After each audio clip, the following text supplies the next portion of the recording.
Welcome, welcome, welcome. Welcome to the live. Welcome to the live. Welcome to the live. Welcome to the live. Welcome, welcome, welcome, welcome. Welcome. Welcome to the live. Today we're going to talk about the origins of empaths and narcissists. We're going to give you the whole thing. Where empaths come from, where narcissists come from, how empaths are created, how narcissists are created. This is what we're going to go into. So this is going to be a real expose on contrasting narcissists and empaths. And if you know any narcissists, you're going to learn everything about how a narcissist becomes a narcissist. We're also going to be talking about everything that creates an empath to become an empath. This is deep stuff. So if you want to know anything and everything about narcissists and empaths, what the origin of a narcissist is, what the origin of an empath is, you're in the right place. So come on in, tell somebody to tell somebody to tell somebody. We're going to dispel everything that has to do with narcissists and empath. What are the origins? What's the origin story of a narcissist? What's the origin story of an empath? And when you understand this, you're never going to look at empaths and narcissists the same. We're going to go into exactly how a narcissist becomes a narcissist, how an empath becomes an empath, and why narcissists and empaths continue to cross paths. This is what we're going to dispel today. So if you've ever had any questions about what an empath is, what a narcissist is, am I an empath? Am I a narcissist? How did I become an empath? How do people become narcissists? You are in the right place. We're going to dispel any and everything that has to do with it. Now, when you're parenting with a narcissist, there's no such thing as co-parenting. There's only separate parenting. And if you want to know more, just book a free session on my website, innermileage.com, and I'll tell you the truth based on your specific context. But the point again is today we're going to talk about the origins of narcissists and empaths.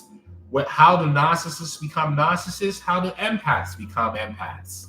So we're going to go deep into all of that and dispel this once and for all. Peace and love. So share this with somebody you know will benefit from this. Come on in and come on in and come on in. Hi, Winksley. We're talking today about the origins of narcissists and the origins of empaths. A real cosmological, biological expose on how empaths become empaths and how narcissists become narcissists. So come on in and tell anybody and everybody you know who's a true empath, who wants to know about this. This is not entertainment. This is a transmission. My name is Dr. Nana Gyesie. I'm the resident coach here at Inner Mileage Coaching and your servant-in-chief. And we're going to go through this expose. So let me get started. You see, before we begin, it's important that you understand this. You see, give thanks. First of all, empaths and narcissists are not opposites. Empaths and narcissists are not opposites. They are artifacts of two divergent evolutionary pathways, two consciousness lineages, with two metaphysical origins. And the world is structured so that empaths forget who they are, and narcissists operate as guardians of amnesia. Because you forget. And this is what keeps the matrix stable through imbalance. This is why almost no tradition explains the origins of empaths.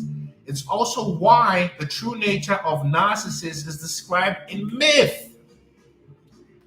You see, it's also why their true nature is described in myth, but almost never decoded explicitly. Now, you're not entering the realm where science and spirituality converge. We're also going to go into the Akashic realm a bit. So let me begin. What is an empath? Across esoteric, across religious, and across galactic traditions, there is a shared assertion. Not all humans originate from the same soul stream. Let me say that again. Not all humans originate from the same soul stream. Empaths belong to the soul stream, traditionally described as, in Buddhism, the bodhisattva path, the bodhisattva. In the Christian mysticism, this is described as coming into Christ consciousness. In Kabbalah, this is about coming into the Nefesh Ha-Elohim. Nefesh Ha-Elohim. This is how a star seed becomes. The spirit is the connection to the divine. The soul is your signature, who you think you are, but there's no permanent soul. And then the seraphic luminous DNA, the spirit is what connects you and I, Dawn Marie. The spirit lives in your heart. The spirit is what connects you to the divinity within you. The soul is supposed to explain your journey through this paradigm called reality. And it's important to realize that there's no permanent soul from the Buddha Dharma. So what unites this tradition is a recognition that empaths are pre-incarnational volunteers, Dawn Marie. Empaths carry an expanded heart field geometry. Empaths have a high sensitivity nervous system designed for multi-dimensional perception, Dawn Marie. And empaths incarnate during eras of collective karmic shift, meaning an empath cannot fully close their heart because the empath's evolutionary coding forbids it. So the point is, empaths did not develop empathy, empaths descended into empathy. You see, and when you go into the Akashic records even deeper, empaths appear as high luminosity signatures, meaning a very coherent light field. You can't see it, but everybody feels it. It also means that empaths appear as fractal consciousness structures, repeating, meaning an empath can perceive multiple realities simultaneously, like everybody here. I know because I've communicated with some of you. Empaths are also viewed as carriers of ancestral repair codes. Like, I am my grandfather, Nana Gyesie. You understand? And empaths are carriers of ancestral repair codes. I'm here to repair what he couldn't, what my father couldn't. Because empaths incarnate into wounded lineages. Blessed love, Chef Kobe. And if everybody wants to know how to get the best vegan meals, particularly on Instagram, check out Chef Kobe. There's no one like Chef Kobe. So this is why empaths attract chaos, because the presence of the empath reveals what is unstable in families, in systems, and in the collective consciousness and in individuals. So what am I saying? Empaths are rare because the architecture, the inner dimension of the empath is ancient. And according to some data, only about 8% of humanity exhibit this neurological configuration. If you're from New York City, you know the 5% is the 5%ers will say it's 5%. Or my Buddhist monk who precepted me said it's only 1%. This is not elitism. It is the distribution of evolutionary roles. Not everyone is designed to feel collective pain, to see emotional patterns, to decode energetic intentions, to sense spiritual disharmony, and carry generational burdens. Many are called, but few have the architecture to answer. Now, I want to know if I'm talking to you. If I'm talking to you, type transform in the comment section, because I don't want to just be talking to myself. I'm known to do that. I talk to myself. But I want to know if I'm talking to you, type transform in the comment section. If I'm talking to you, type transform in the comment section, because I want to know that we are in this together. That firewolf blessing. Thank you, Dawn Marie. If I'm talking to you, type transform in the comment section. And then I'm going to talk about how the narcissist becomes a narcissist. Are you ready for that? Here are the origins and makings of a narcissist. We are transforming. We are together. So, excuse me. Thank you, Hashmullah. Blessed love. Islam, I'll come to that. My grandfather was Muslim, Ahmadiyya Muslim. My father was raised Muslim, called Ibrahim. And when he went to college, he became Christian and named himself Abraham. And when I asked him this when we're still in communication, So why did you shift from Islam to Christianity? And he said, in Christianity, at least I had Jesus Christ. In Islam, it's just me and Allah. That was too much for me. Does that answer your question? Somebody asked me that question. So I'm directly connected to Islam, directly connected to Christianity, directly connected to the Buddha Dharma, directly connected to what it means to be an evolved brother. You understand? So let me tell you about a narcissist. Contrary to popular belief, narcissists are definitely not damaged empaths. A narcissist's core wound is not pain. We're all connected. A narcissist's core wound is absence. And from a neuroscientific perspective, let me give you the evidence. From a neuroscientific perspective, the narcissist has an underdeveloped insula. That's the part of the brain that's designed to feel others. So the narcissist changes their brain chemistry because of their trauma by becoming unable to feel. The narcissist also has what is known as a weakened mirror neuron system. So they cannot attune properly. Their social cues are a little off, although they can sense and smell because they are piranhas. The narcissist also lives in permanent fear. So what they have is a very hyper-reactive amygdala. And the amygdala, I know most of you know what it is the part of the brain that tells you to be afraid or to fawn or freeze. The narcissist also has a very fragmented default node network, meaning there is no person inside. They have an unstable sense of self, which is why they need validation and they have big egos. And the narcissist has a very severely dysregulated dopamine system. What does this mean? The narcissist becomes addicted to admiration, chaos, and control. In short, a narcissist's brain, because of their trauma and how they persist in thinking about darkness, is wired for survival through illusion, not survival through connection. Now, let me go into the narcissist's spiritual and soul structure. From an occultic and akashic standpoint, vampire. The narcissist represents what is known as the hollow archetype. That there's nothing in there. The narcissist represents what's known as an unmirrored child. An unmirrored child, vampire business. The narcissist is also the vessel without light, because the narcissist is strictly an ego-constructed being. And we know what happens with the ego. We know what happens with the ego. This is because nobody's home except demons, because the narcissist carries a fractured or dim soul imprint, leading to a desperate need for external identity. They become a parasite, they become a host, looking for things to parasite on. This is why narcissists chase admiration. This is why narcissists control others. This is why narcissists extract energy.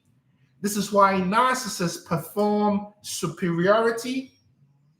This is why narcissists are the best mimics of emotion. I've never seen a narcissist who's not very good at reading people. Narcissists are top-notch. The narcissist also avoids introspection. They can't do it because to introspect is to collapse. You see? And also, the narcissist is key and bent on maintaining illusions. Their survival depends on the continuity of the false self. You said it, Don Marie. They're very intelligent because the true self of the narcissist is undeveloped, weak, or inaccessible. Let me say it again. Because the true self of the narcissist, because remember the narcissist is unmirrored. The true self of the narcissist is, Shani, undeveloped, weak, or inaccessible. You see what I'm saying? So how does the narcissist become a receptacle for the spirit of Jezebel and Narcissus? In psychology, this is called introjection. Diabolical introjection. Or in spirituality, you may call it possession by an archetype. Is somebody hearing me? In occultic terms, it's called an entity binding. I'm going deep. If I'm talking to you, type transformer, let me know I'm resonating with you. Because it's important to realize that the Jezebel archetype is not a demon. It is an energetic signature representing seduction, manipulation, control, inversion of truth, and emotional extraction. You will come face to face with evil when you are engaged with a narcissist. You will. Evidence of providence. The Narcissus type represents self-obsession, delusion, nobody's home, image worship, identity inflation, and reality distortion, because the narcissists lack a stable inner core. Whether they were damaged by their parents, most of them damaged by their parents. And again, narcissism is a revolving door. And somebody starts talking about pity for sure. Pity, I know you're talking about pity is exemplar of the karma that is coming for all narcissists. You see, because the archetype of this narcissist and Narcissus is the embodied Jezebel. A narcissist is not a person with traits, even though the DSM and American Psychological Association gives us specific archetypes of what makes a narcissist. But the reason why I'm going beyond this is because even with the DSM, you see the limitations, because it's not a personality disorder, even though it is. It's a vampiristic, demonic possession. Because a narcissist is a person possessed by survival structure. You see? So why do narcissists exist? You may be asking me, why do they exist? I'll give you some reasons why a narcissist exists. The narcissist is the catalyst for an empath's awakening. Because on Earth, which is where we live, this big ocean called Earth, right? We are in an ocean. This is an ocean. I'm speaking to someone, not everyone. Narcissists serve a paradoxical function, meaning a narcissist triggers empathic self-realization. A narcissist destabilizes your latent or dormant gifts, all those spiritual gifts you have within. And I'm speaking for myself. The narcissist exposes illusions, the illusions you've been living with for a long time. The narcissist also reveal shadow patterns because they awaken your spiritual memory. And without the narcissist, many empaths would never awaken. This is why your pain was not punishment. It was activation. The other thing is the narcissist exists to maintain the matrix frequency. Because the matrix is not only technological, the matrix is psychological conditioning, fear.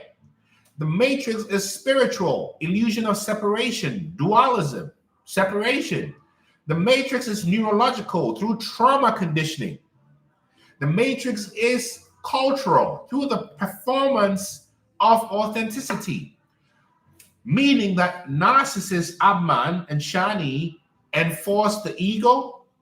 Narcissists enforce emotional suppression, men's life coach. Narcissists reinforce disconnection, Wingsley. Narcissists reinforce competition and comparison. Narcissists reinforce the illusion of image. And narcissists reinforce fragmentation, because the narcissists are the kings and queens of the third dimensional world. The narcissists are the highest ranking kings and queens of this domain. They are the frequency holders of the three-dimensional world. So when a narcissist sees a five-dimensional empathic figure, it's a threat. It's a problem. You're the enemy. Don't you understand it? But they create the illusion that you are weak. That's the warfare. Am I talking to you? I'm talking to somebody here. Who am I talking to? If I'm talking to you, type transform in the comment section, because I want to know that you're hearing. Let me say it again. The narcissist. Hey, Siri, alarm off. Confirmation. The narcissist is the guardian of the third dimensional world. This is their domain. They're the guardians of the hell realm, the guardians of the matrix. You, the empath, are a disruption to the matrix. That's why they play the spiritual warfare of making you feel like you are weak. Tobias, all is good? This is what it is. Like in Sweden, Tobias, this is what lagom is in Sweden. Lagom, lagom, lagom. Stay the same. Am I talking to you, Tobias? My brother or sister from Sweden? This is what it is. So let me go into types of narcissists. From a clinical perspective, according to the diagnostic model of the American Psychological Association, clinically, narcissists are grandiose. I like to give you the evidence. Very grandiose. The narcissist can be covert or vulnerable. The narcissist acts like the communal. And the narcissist is very malignant. You see, that's why they show up as energetic vampires. They show up as eco-shadow narcissists or psychopathic narcissists, cerebral narcissists, spiritual narcissists, and somatic narcissists. Each of these operates with a different extraction mechanism, and they attack different empathic vulnerabilities. So if you've been through narcissistic abuse, you have no problem identifying a narcissist. But I'm just going to go through this. How do you identify a narcissist? I'll give you some indicators. And if anything I'm saying to you connects with you, type transform in the comment section. Book your free session with me at innermileage.com, and I'll tell you the truth. First of all, the psychological indicators for a narcissist. And in the background, I've got the night in Hawaii when I turned into a panther. This is Andre 3000. Andre 3000 playing in the background. This is pure shamanic vibes. Let me go deeper. From a psychological perspective, the narcissist has a lack of remorse. They are entitled. They lie. They all lie. Dawn Marie, I love you. They project, and they're manipulative. And I love everybody as I love myself. Neurologically, the narcissist is flat in the affection and how they do empathy-based tasks. You can tell it's for leverage. The narcissist also seeks high reward in dominance. They want something for what they do for you. Somatically, from a body-based perspective, I'm so glad you know who you are. From a body-based perspective, the narcissist has very unusual dark eyes. This is different from your natural eye color. They have a darkness that when you see, you cannot unsee. They have those eyes that go vacant, somatically. The narcissist also goes through cycles of rage followed by charm. They're like that. And the narcissist withdraws when you awaken. Those black eyes, Dawn Marie. Oh, I remember when I saw a person looking at me at 2 a.m. at night, and I looked at them and I said, where am I? I am in hell. I am deep in hell. Don't remind me, Dawn Marie. I kid you, but I kid not. Spiritually, the way you identify a narcissist is you realize that you trigger their shadows. They want to humble you. They attack you on purpose, and they attack your purpose. They fear your intuition, and they despise your awakening moments. I remember I used to meditate a lot, and my narcissistic partner would say, you're meditating too much. You're spending too much on Buddhism. You're learning too much. You're helping too many people. This is what they do. Oh, those dark eyes are very scary.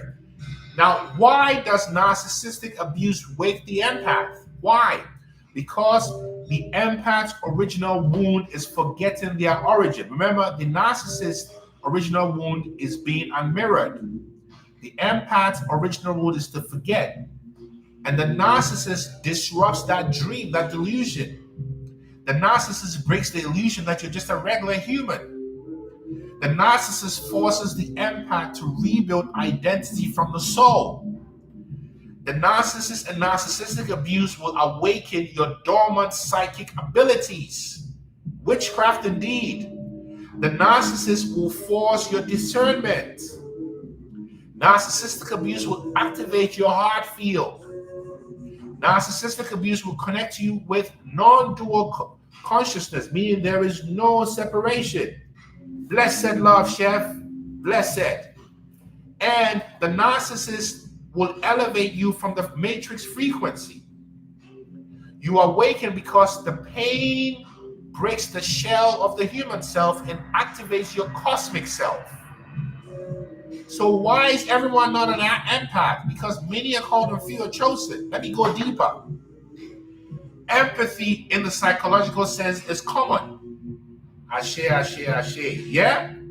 But from an akashic perspective, from a spiritual perspective, to be a true empath, one must possess a certain soul age, an understanding that you come from places. I'm over 2 million years old. Who's going to argue with me? You can't argue with me. An empath has a specific heart field capacity. Give thanks, mental life coach. The empath has a very rare nervous system architecture. The empath is here to fulfill karmic contracts so they can get to Dharma. And the empath is here for a mission. Like Q-Tip said, to resurrect the dead. Empaths are born, not trained. Empaths are called, not chosen by ego. Empaths remember. An empath doesn't discover. An empath remembers. Juicy. You understand, Abman?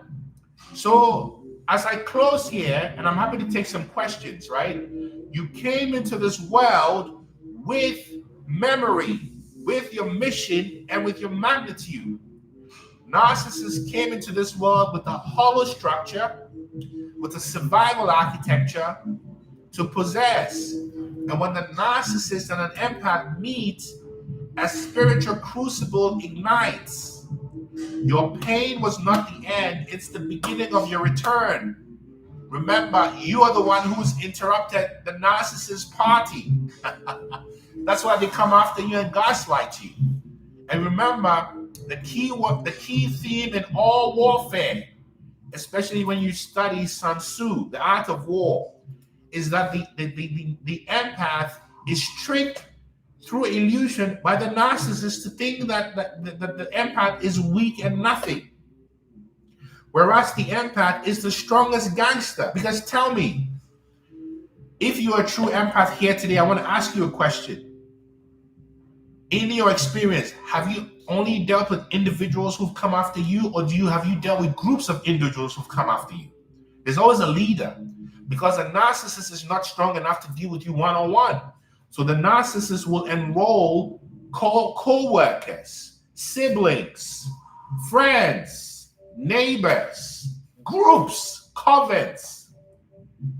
So if you're a true empath, you've gone to spiritual war with groups of narcissists and their flying monkeys. And that is proof of your strength. So you can remember your strength. Because when you remember your strength, you will begin to think, I am strong. And if you begin to think, I am strong, you will act strong. And if you begin to think and act strong, that is you. You must feel strong. You must feel complete. You must feel love to become that. Am I making sense? If I'm talking to you, type transform, and I'm happy to take some more questions. And if you're on Instagram or TikTok, you can come on video. And on YouTube, I'm going to read if you have any more questions about this dynamic, maybe from the next 10 minutes or so, I will take some questions. But you have to remember that you, the empath, have gate crashed the narcissist party, because the narcissist is the king of kings and the queen of queens of the third dimension. Then you come with your fifth dimension of vibration, like, oh, can we all get along? The narcissist looks at you and says, who is this strange person in this hell realm? In this hell realm, we gaslight and manipulate. And this person has come to spread joy? No. This person has come to spread light? No. So they attack you. This is what happens. You understand? So understand that. J-Love Goddess, tell me, what's been your experience with these narcissists? Oh my goodness. So, well, when I figured out that my ex was one after 17 years, then a couple years later, I figured out my mother was and my whole family. And so I've been on a journey to reclaim myself for a few years. So still daily have to deal with one because we co-parent. So yeah. How is the co-parenting situation going, J Love Goddess? It's really rough, honestly. I just got child support taken out. It was the week of Thanksgiving, and he threatened everything from, here to there, unaliving himself, jumping on a plane to go out of the country. I mean, just everything to put us in complete chaos because he doesn't want to pay child support. How is the child support taken? Is it through direct deposit, or does he have to transfer it to you? It comes out of his checks right now. Very good. So Yeah. he's been. Why does he have access to you, J Love? If I may ask you, my dear sister. Because we have two small children. I have a 3-year-old with him and a 12-year-old, and like I said, we were together for 17 years. And so our kids go back and forth quite regularly. So let me tell you something, my dear sister, if I may. Can I say something to you? Yes. Please. You're talking to a man who's been divorced twice with 3 children. Okay. Oh my goodness. Yeah, you've been through it. So, can I ask you again? How do you communicate with this narcissist? Most of the time, face to face, and a lot through text. But this is what. Can I just tell you what has happened there?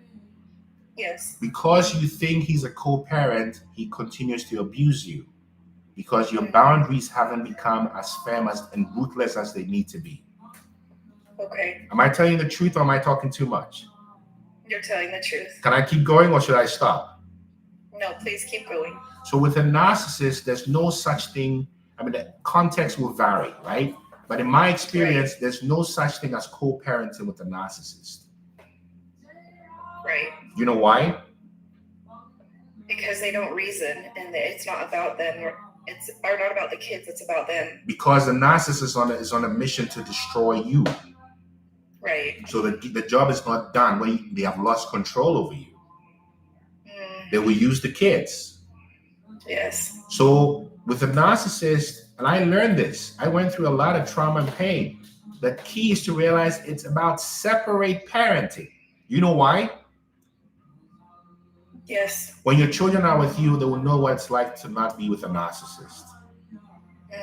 So you create the home space for them that is healthy, that is nurturing, that affirms them. So when they go to dad, they know what it's like. Oh, that's the narcissist. And you never say anything negative about him. Of course, you protect yourself, but you never say anything. And then with no narcissist, you have the pleasure of communicating with you face to face. Come on. For what?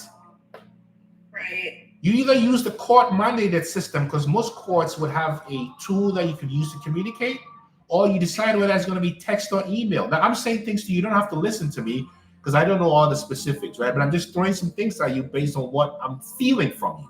But you can tell me, Nana, you're talking too much. I got it. Stop. No, I'm appreciating the advice. I am really. So the chaos in your life will stop when you stop giving him access to the self of you that he's lost. And he must know that he has no access to you anymore. And it's not punishment. It's just you just woke up and saw your value. Okay. Yes. How you feel? How you feeling hearing me say this to you? That feels good. And I've put those boundaries up before, and I've let them down. And just recently, I put it up again. Like, you no longer. Let me tell you something. I'm interrupting you with love and respect. Can I do that? Okay. Can I tell you a secret? Yes. A boundary is not for him. Right. It's for me. And when you go back on your boundaries, what have you communicated to him? Basically that boundaries aren't real. That he. Oh! Say that again, please. Yep. Say it again, please. That the boundaries aren't actually real, and that he can push them. I didn't hear you, my dear sister J Love Goddess. Say it again. That the boundaries aren't real, and he can push them. Yes, thank you. Thank you so much. I needed that clarity. You see how I'm looking at you? Yes. Thank you.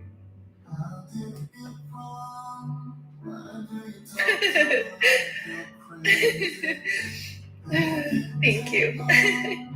I'm sending you lots of love and peace, yeah?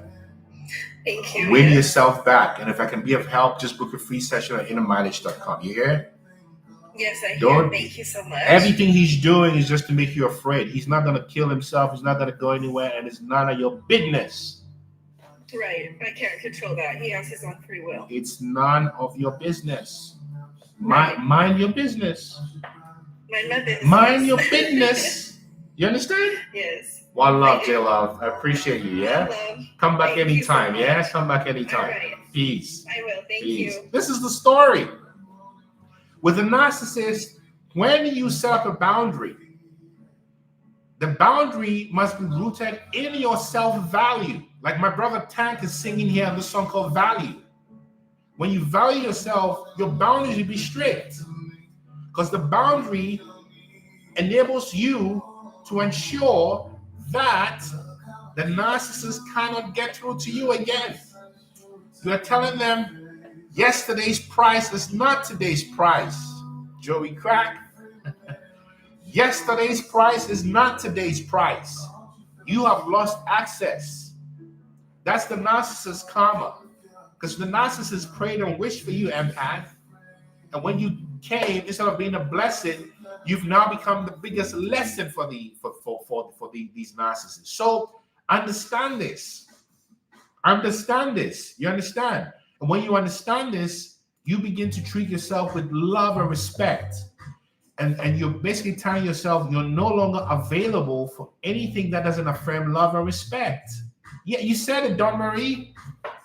They just don't exist. Because let me tell you how you make a thing exist.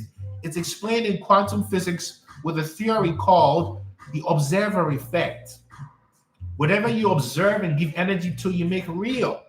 When you stop observing it, not bypassing, but when you start to observe it, I'm so glad, Rainshine, when you start to observe it, when you stop observing it, it doesn't exist. Not bypass, giving it attention and energy. And this is quantum physics says everything is in potential until observed. So if you don't like something, understand why you don't like something and stop giving it energy and attention. And when you stop giving it energy and attention and you call back your love and your power, no narcissist can access you. They can try. They can try. But how are they going to be successful? Because narcissistic abuse cannot exist where there is love. Narcissistic abuse cannot exist anywhere where there is love. Narcissistic abuse cannot exist where there is love. Narcissistic abuse only exists where there is hate. Low self-esteem, hate. Lack of self-love, hate. Self-judgment, hate. Regret, hate. No narcissist can thrive and engage with you where there is love. Okay? That's just reality. That is just reality. No narcissist can exist where love exists, because the narcissist is the living definition of hate. Just like the empath is the living definition of love. How you doing, Deborah? Are you there? I'm doing great. We can't see you. I can't see. I see your ceiling, but I can't see you. I'm not ready to be seen. Okay, well, are you ready to be heard? Yes. Okay, tell us, what's been your experience with this narcissist? Well, I heard when you mentioned that, we were born here, born into, my experiences were fighting groups, and my initial fight was with my biological family. I tend to tell people I was raised by wolves. My mother was narcissistic, my stepfather, and they raised my other siblings to be narcissists as well. I was I was the oldest, and I was born to another man. So I was viewed as an outsider, but then again, they were, I believe now in hindsight, they were aware of my spiritual abilities and gifts. And but as long as I was sleeping, they took advantage of me. There was a lot in that what I was showing, some sexual abuse, physical, emotional, psychological abuse. So there was a lot of fracturing, and a loss of identity. And so I was more, like I was weaker then because I didn't know who I was, and I got into a people pleasing thing, with the narcissistics all around me. I just wanted to, I lived to please them, serve them. It became that kind of dynamic. Go ahead. Yeah, go ahead. What were you saying? Well, what happened was, as I received more and more abuse, I found out that I was really becoming aware and observant. And I started to learn how to navigate the narcissists. Oh, how to gray rock them. How to gray rock them. Yeah, how to not be available spiritually. How to dissociate. That's right. And so that's how I learned to initially fight and survive this type of environment. Wow. Let's fast forward to now. I'm 63 years old, and it was in my work environment where the executive director was narcissist, and she had all her flying monkeys around her. But by this time now, I'm skilled in battle. Exactly. And I want to ask you this: as far as your immediate family, any children or partners who exhibited this? In mine, okay. So from my immediate family, I married a man who was narcissistic.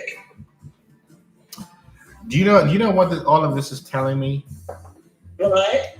You know what it's telling me? What? You're finally entering your winning season. Your season of peace. This is what it means. Because to go through 6 decades of narcissism, the oldest I've seen is 77. So you're still quite young, right? But we respect your experience and the maturity there. But you're still quite young. It takes as long as it takes. You see, because to wake up from narcissistic abuse is to wake up to the true nature of how this planet functions. Do you see what a privilege that is? Oh, yes, it is a beautiful privilege. I now see my purpose. Many people have lived and died and never connected with their true purpose, but I have. You have found heaven on earth. Yes. And it's just the beginning. I can be in heavenly places at any time. As I look at you, I can actually see your kindness and your warmth and your peace. I can also see that you can see. You can see. You can see. And it's going to become even sharper. And those who are assigned to you, if they haven't started to show up already, will begin to show up. Yes. So what has happened to you is not an accident. It's what's happened to all of us who have the same empathic recognition, who are part of the 144,000. I remembered my agreement to come here. Oh, you are far ahead. You're way ahead. You're way ahead. So let me ask you this before we wrap up.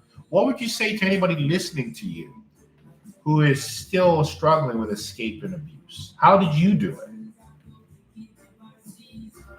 Well, I did it by taking back my own power. I don't let them access me.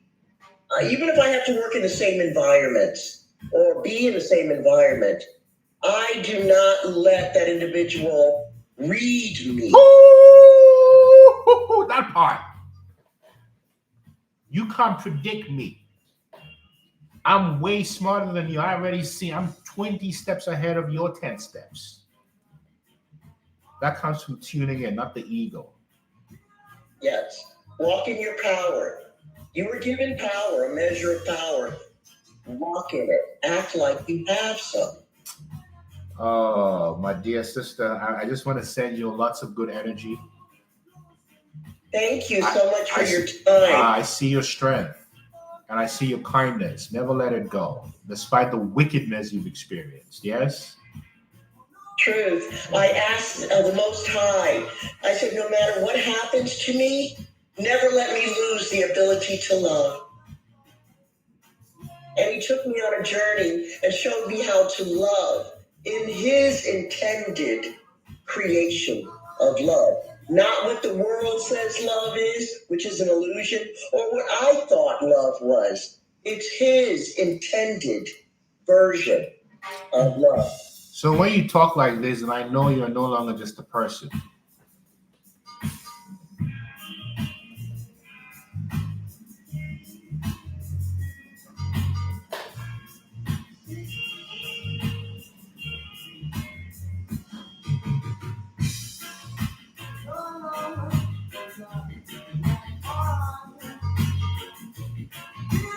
One love, yes? One love. Come back anytime. Anytime. Thank you. One love, one love. And I see you. I see you. Thank you so much, yes? Peace. Bye. This is the story. You just heard it. You just heard it. You are a spiritual being having a human experience. A spiritual being having a human experience, and you just experienced hearing the words of someone who looks like a human but is a spiritual being having the same experience you and I are having. That's why Steel Paul sings this song, Your House. This is your house. This is the house. It's the spirit experiences too much. Thank you, thank you, thank you, thank you, thank you, thank you. Thank you so much. One love, yes? Thank you so much. See you again on Friday. This is what it means. Walk in your power, as the sister said. Walk in your power, even if you don't know it. Start to assume it.